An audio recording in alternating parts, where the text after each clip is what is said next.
Entre augmentation du coût de l'énergie et transition européenne à marche forcée vers la neutralité carbone d'ici 2050, comment l'industrie cosmétique intègre cette transformation énergétique?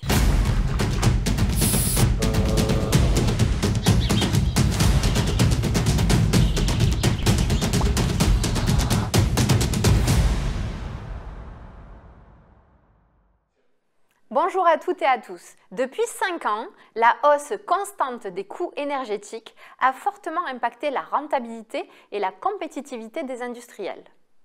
Entre 2019 et 2024, les tarifs de l'électricité ont grimpé de 67%, tandis que ceux du gaz ont connu une envolée allant jusqu'à 113%. Face à cette pression, les entreprises, et notamment les PME de la cosmétique, ont adopté diverses stratégies.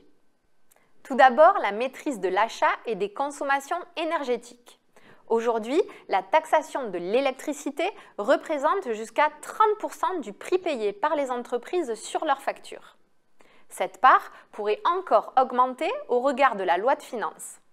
À cela s'ajoute l'augmentation des coûts de transport de l'énergie sur les réseaux publics prévus dans les prochains mois et une exposition à la volatilité du marché toujours plus grande compte tenu de la fin annoncée de l'Arenh en 2025. Pour anticiper ces hausses, les entreprises ont mis en place des stratégies d'achat diversifiées associées à une optimisation de leur consommation énergétique, comme nous l'explique Aurélien Glatini de Omnegy. La mise en place d'une stratégie d'achat vise à chercher la performance et à réduire les risques d'achat. Une mise en concurrence des fournisseurs permet d'obtenir jusqu'à 30% de gains sur le prix de l'électron ou de la molécule, qui pèse pour près de 40% de la facture. Il est important de bien calibrer la puissance ou la capacité de ces compteurs au plus près de ces consommations réelles. Trop de puissance souscrite engendre un surcoût inutile, comme par exemple au niveau des taxes et des contributions. À l'inverse, les sous-estimés engendrent des pénalités de dépassement. Il est bon de savoir que l'optimisation de son accès au réseau peut générer entre 10 à 15% de gains sur ses factures d'énergie. Ensuite, la gestion durable des bâtiments. Certaines entreprises ont choisi de favoriser les bâtiments dits intelligents et les réductions de consommation. Par exemple, l'installation de systèmes de monitoring en temps réel et la réalisation d'audits énergétiques permettent d'identifier rapidement les sources de gaspillage. Dans une usine de cosmétiques, en général, le gros consommateur, c'est le traitement de l'air, c'est la CTA. Et puis ensuite, on a des consommations importantes aussi sur l'air comprimé, sur l'eau osmosée et sur l'éclairage. La plus grosse action ces dernières années, paradoxalement, a été sur l'éclairage et l'air comprimé, et pas le traitement de l'air. Dans notre site d'Aix-en-Provence, où est implantée notre unité de conditionnement, on a réussi à réduire de 40% la consommation énergétique globale avec toute une série d'actions. On est passé entièrement en LED avec un mix de contrôle crépusculaire, de contrôle commande crépusculaire et de détecteurs de présence. Et puis, on a travaillé les modes nuit et week-end de notre système d'air comprimé. Et ça a fait une énorme réduction. Enfin, la production d'énergie renouvelable. Les entreprises peuvent également investir dans des solutions comme l'installation de panneaux solaires sur les toits ou les parkings, l'agrivoltaïsme ou encore la valorisation de l'électricité produite pour leurs propres besoins. Certaines entreprises ont par exemple réussi à couvrir 50% de leur consommation grâce à l'autoproduction d'énergie, comme nous l'explique Loïc Coutenceau de JP2E, spécialisé dans la production d'énergie renouvelable. Aujourd'hui, c'est intéressant d'investir dans la production d'énergie renouvelable parce que ça permet de faire des économies à long terme sur sa facture d'électricité, ça permet de valoriser des surfaces qui ne le sont pas autrement que par le solaire, c'est le cas des toitures, c'est le cas de réserves foncières qui ne sont pas prévues dans le cadre d'extension de l'activité, et c'est également le cas des parkings.